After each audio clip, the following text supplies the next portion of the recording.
First in high definition from the station on your side, this is WAVY News 10. A body found in the bay in Virginia Beach. Hear what neighbors are saying about this. And smoke from the Dismal Swamp fire and fog.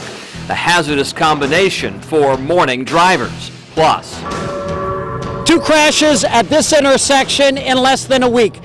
What has changed about this intersection that may be causing some of the confusion? That story coming up.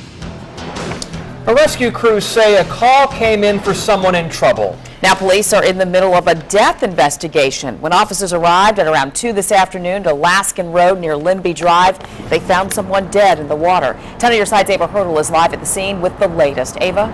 Nicole, you can see behind me, this is still quite a very active scene. Beach police made a very quick response to this body recovery effort.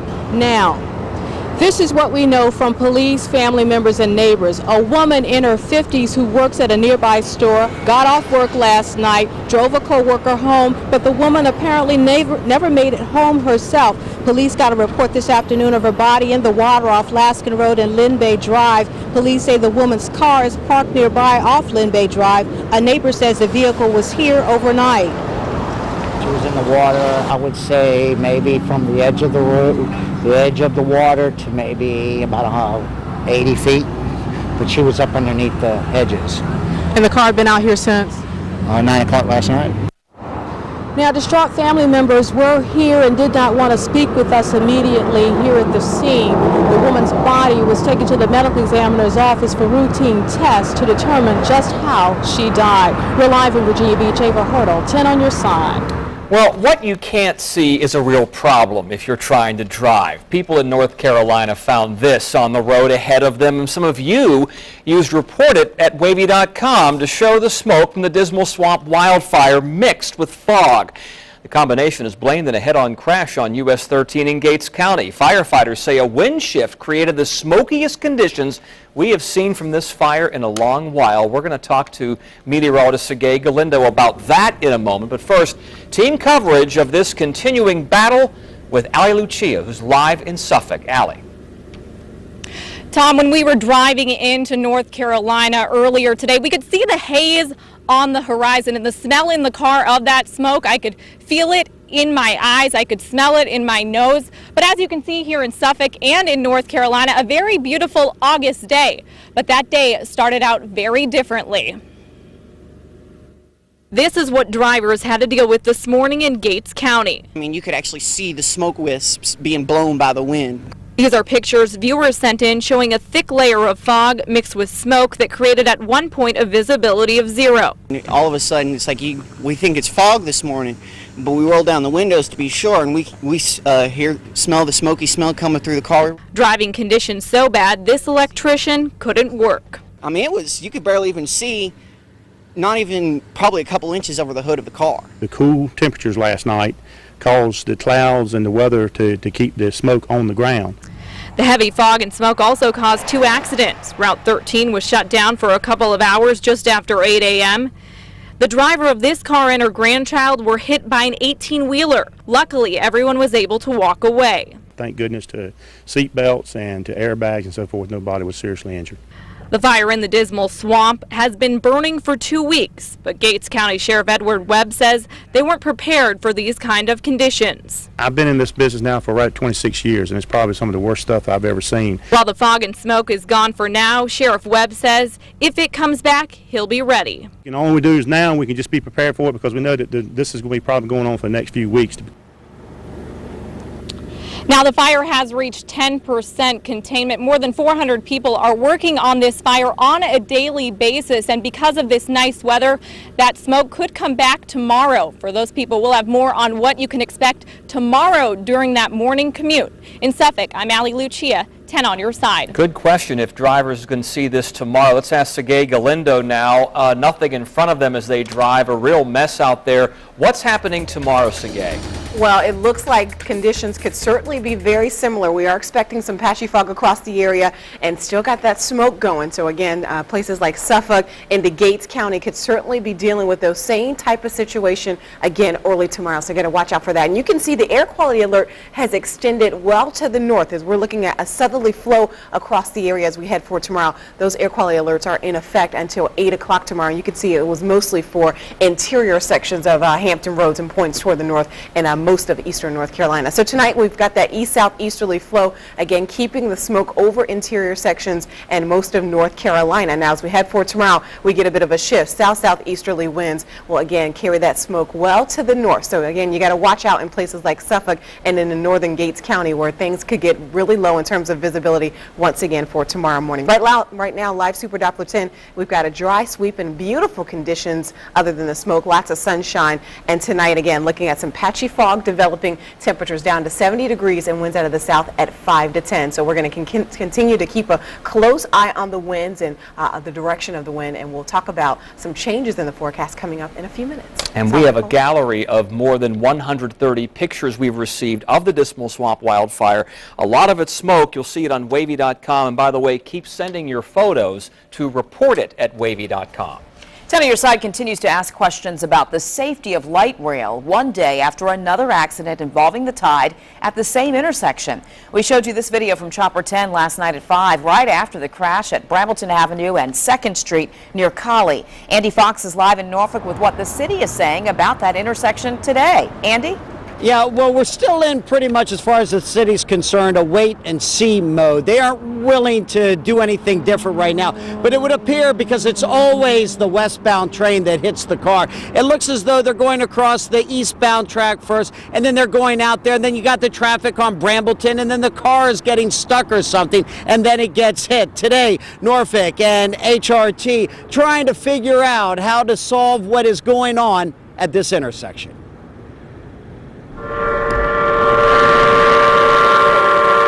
Another day of trials, getting ready for the big light rail kickoff.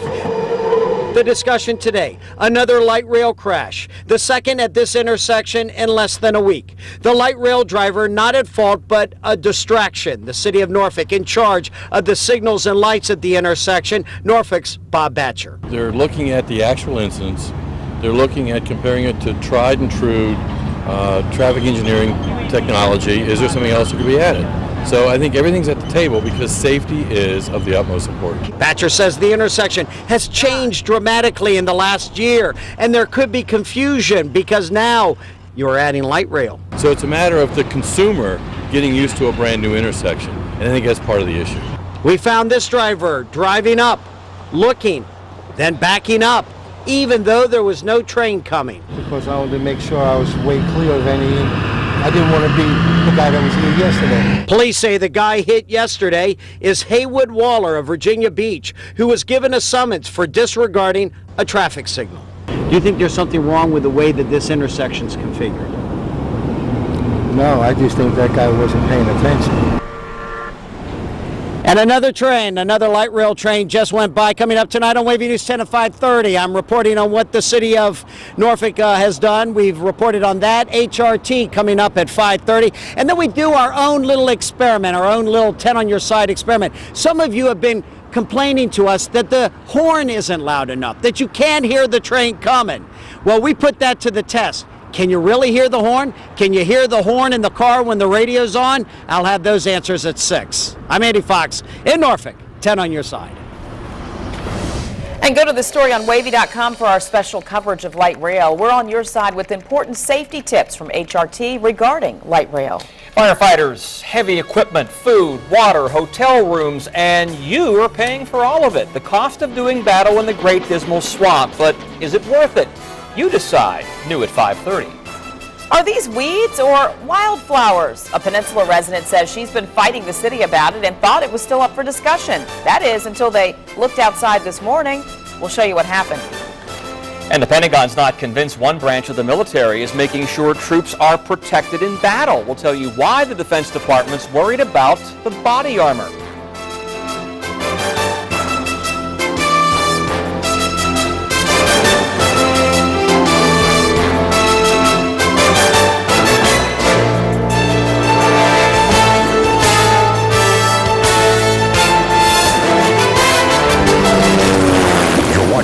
WAVY News 10 at 5 with Tom Shad, Nicole Ribas, and Super Doppler 10 Chief Meteorologist Don Slater.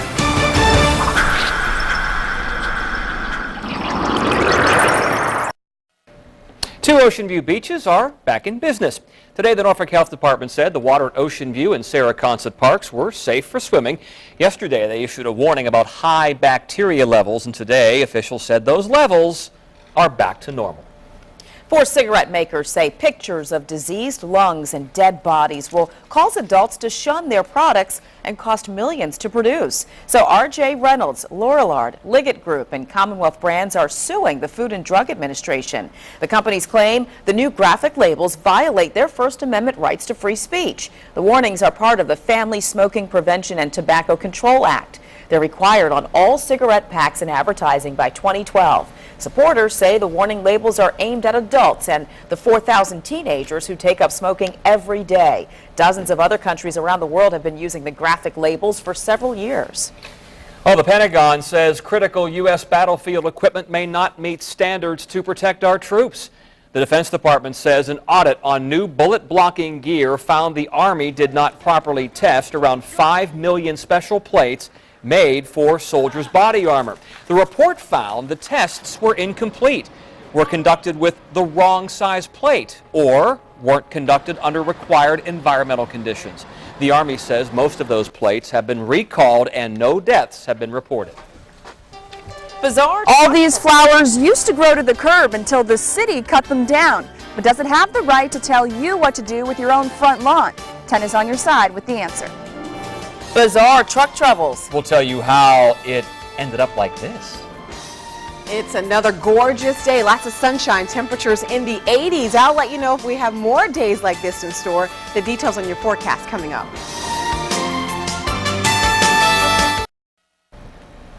Fighting for their own front yard. A Newport News family says the city trespassed on their property to cut down all of their flowers. But city officials say the action is within their rights because the yard violates city codes. 10 on your side's Ann McNamara explains what you can and can't have in your own front yard.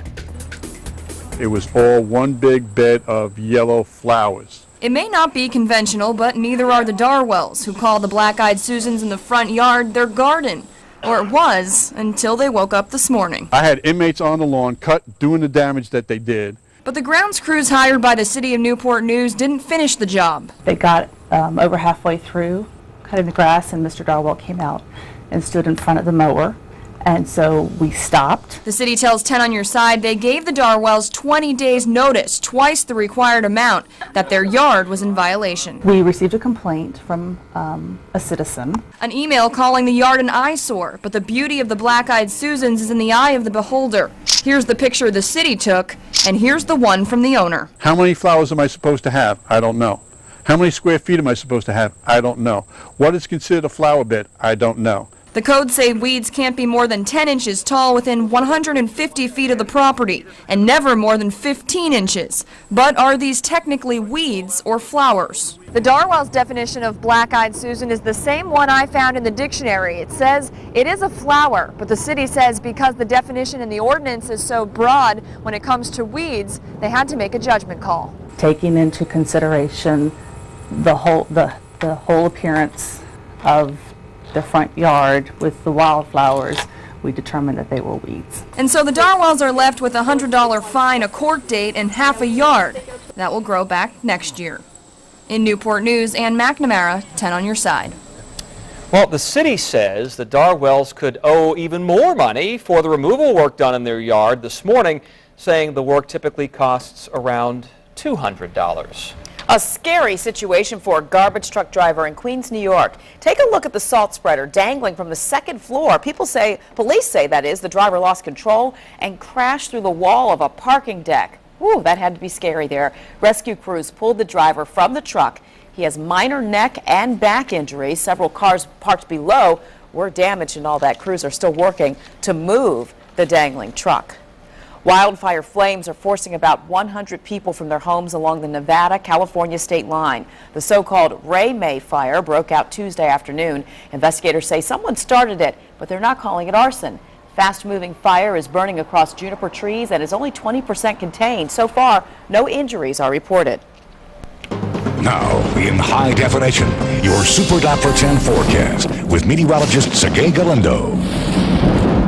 All right, we're going to continue to watch the winds very closely tonight because any change in the wind direction certainly will cause the smoke to go in a different spot. But right now, I want to show you where we expect the smoke to be as we head forward tonight. You can see the winds will mostly be out of the east-southeasterly direction, so that's going to push it back across western sections of eastern North Carolina. This will be towards Suffolk, towards Southampton County, Surrey, Sussex, and on up toward the north is going to be the biggest areas to probably deal with the smoke as we head for the overnight hours. Plus, by the morning hours, we're looking at the potential for some patchy fog. So once again, we could have that threat for some very low visibilities, especially for spots closest to the fire. We're talking in the Gates County. Suffolk could be dealing with that once again, but no way to really tell exactly what's going to happen. Really just got to stay tuned because winds are shifting and changing constantly. As we head forward tomorrow afternoon, we get more of a southerly push.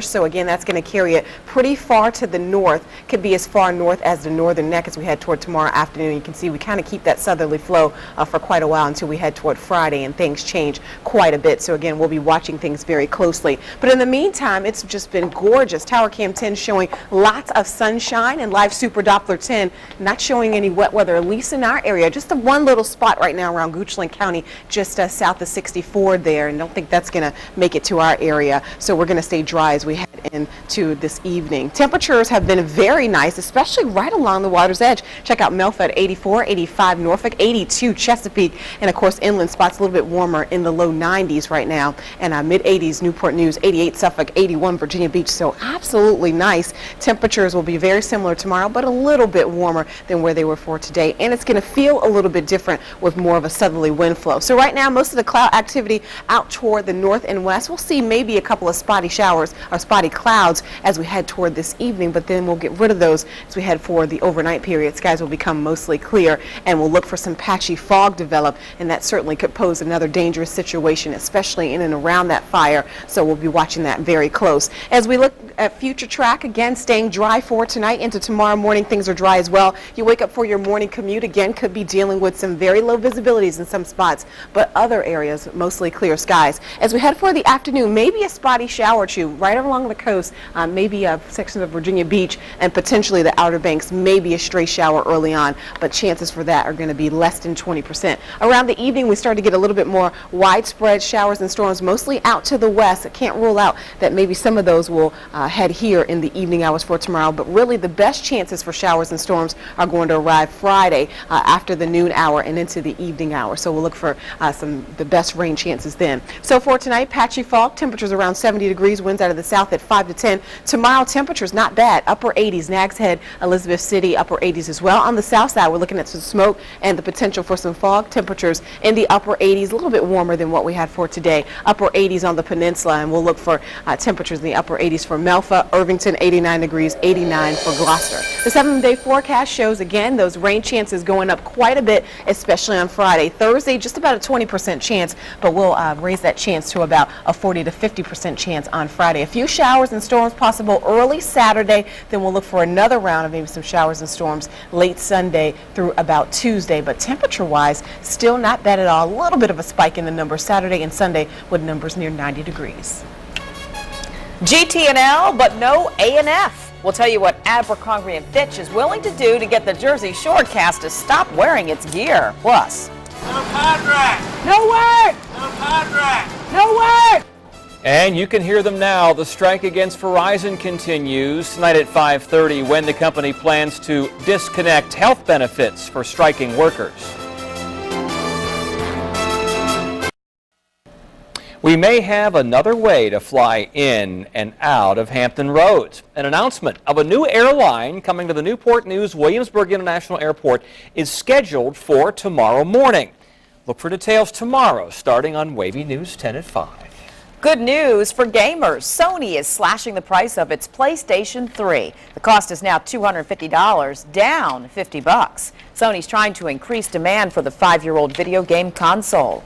There's a situation brewing with fashion giant Abercrombie & Fitch. They're concerned their brand will be damaged if Jersey Shore star Michael the Situation Sorrentino keeps wearing their clothes. The clothing company says their association with the reality TV cast contradicts the aspirational nature of their brand and may be distressing to their young customers. Abercrombie & Fitch execs are offering to pay the Situation and the rest of the cast to stop wearing their clothes. Imagine that. So far, no response from MTV. How about that? A Chicago man says he has a plan that could save your life at the ATM. We'll tell you how it could help in an emergency. There's an app for pretty much everything these days. Now one school is offering one to check on your children's grades. What else will this smartphone technology do for parents? The answer at 5:30.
Okay.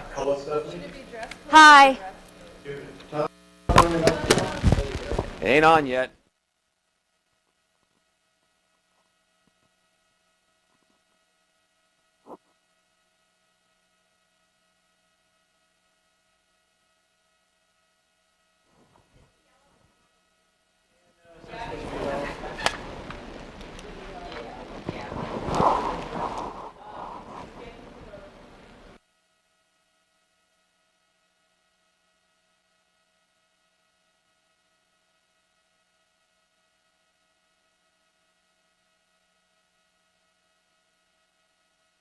For robbers. That's why a former military police officer created what he calls